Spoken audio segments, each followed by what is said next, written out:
தென்றலே மெல்ல பேசு சீரியல்ல இனிய எபிசோட்ல என்ன நடந்திருக்கு அப்படின்னு பாத்தீங்கன்னா, இப்ப பரம உட்கார்ந்து சும்மா வெளுத்து கட்டிக்கிட்டு இருக்கிறாப்புல விருந்த.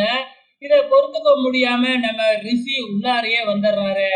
உள்ளார வந்தவரு, என்ன சார் இந்த நேரத்துல இந்த பக்கம் வந்திருக்கீங்க அப்படின்னு கேக்குறாங்க. அப்ப இல்ல, ஒரு கேஸ் விஷயமா இங்க வந்தேன், அப்படியே உங்க வீட்டையும் பார்த்துட்டு போலாம்னு தான் வந்தேன் அப்படின்னு உடனே நம்ம பரம சும்மா இருப்பாப்லையா, சும்மா ஓட்டுன்னு ஓட்ட ஆரம்பிச்சிடுறாப்புல. ஒரு ஃபார்மாலிட்டிக்குனாச்சும் சாப்பிட்டு போங்கன்னு கூப்பிடுவாங்க இல்லையா? அதே மாதிரி இளமதிய கூப்பிட்டு பார்க்குறாங்க. இல்ல, இல்ல. இது எல்லாமே நானே காசு குடுத்து வாங்குனது.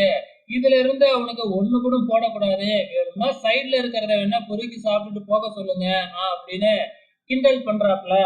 இதுக்கப்புறம் அங்க ரிஷி இருப்பாரா?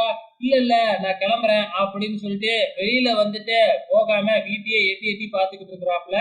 நீ கரண்ட் இருந்தா தானடா சாப்பிடுவ அப்படின்னு சொல்லி வேணும்னே போயிட்டு அங்க இருக்கிற பீஸ் கேரியல புடுக்கி விட்டுறாங்க.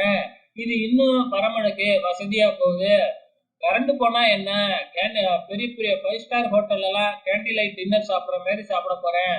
போய் மெழுகுவர்த்தி எல்லாம் எடுத்துட்டு வாங்க அப்படின்னு சொல்லி மெழுகுவர்த்திய சுத்தி ஏத்தி வச்சுக்கிட்டு இளமதிய விசிற சொல்லிட்டு நம்ம பரம வெளுத்து கட்ட ஆரம்பிச்சிடுறாப்புல.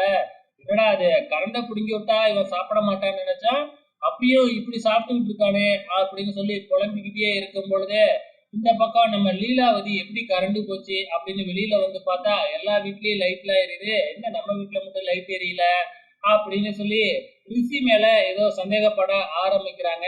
இருந்தாலும் அவர் போலீஸ்ங்கிறதுனால லீலாவதியாலையும் பெருசா எதுவும் கேட்க முடியல. இப்ப லீலாவதியே வெளியில வந்ததுக்கு அப்புறம் ரிஷி அங்க இருக்க முடியாது இல்லையா? உடனே கிளம்பி போய்கிட்டு இருக்கிறாப்புல. பரமனும் சும்மா வெளுத்து கட்டிட்டு தொண்டை வரைக்கும் சாப்பிட்டுட்டு அப்படியே செரிமானம் ஆகாம அப்படியே புலம்பிக்கிட்டு இருக்கிறாப்புல. அங்க வர்ற இளமதி கிட்ட, ரொம்ப ஃபுல்லாவே சாப்பிட்டுட்டேன், நீ சூப்பரா சமைச்சிருக்க, பீடா ஒண்ணு கிடைக்குமா அப்படின்னு கேட்ட உடனே, இதெல்லாம் ரொம்ப ஓவரு அப்படின்னு இளமதி சொன்ன உடனே, சரி சரி நானே பாத்துக்கிறேன் அப்படின்ட்டு பீடா போடுறதுக்காக நம்ம பரம அப்படியே நடந்து வராப்புல.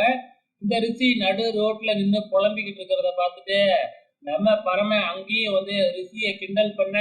உடனே ரிஷி இளமதிக்கு போன் பண்ணா, அதான் பிளாக் லிஸ்ட்ல இருக்கு இல்லையா, பாத்தியா உன்னைய பிளாக் லிஸ்ட்ல போட்டாங்க இளமதி அப்படின்னு பரமன் கிண்டல் பண்ண. உடனே இளமதியோட அம்மாவுக்கு ரிஷி போன் பண்ணி இளமதி கிட்ட குடிக்க சொல்லி, இல்ல இல்ல, என் போன்ல நான்லாம் போடல, அந்த பரமன் தான் உங்க நம்பரை பிளாக் லிஸ்ட்ல போட்டிருப்பான் அப்படின்னு சொல்லிட்டு அதை எடுத்து உடனே இளமதி போன் பண்றாங்க. உடனே ரிஷி வந்துகிட்டு அந்த பரமனை கூடிய சீக்கிரத்துல உங்க வீட்டுல இருந்து விரட்டுறேன் அப்படின்னு சொல்லிட்டு கிளம்புறாப்புல.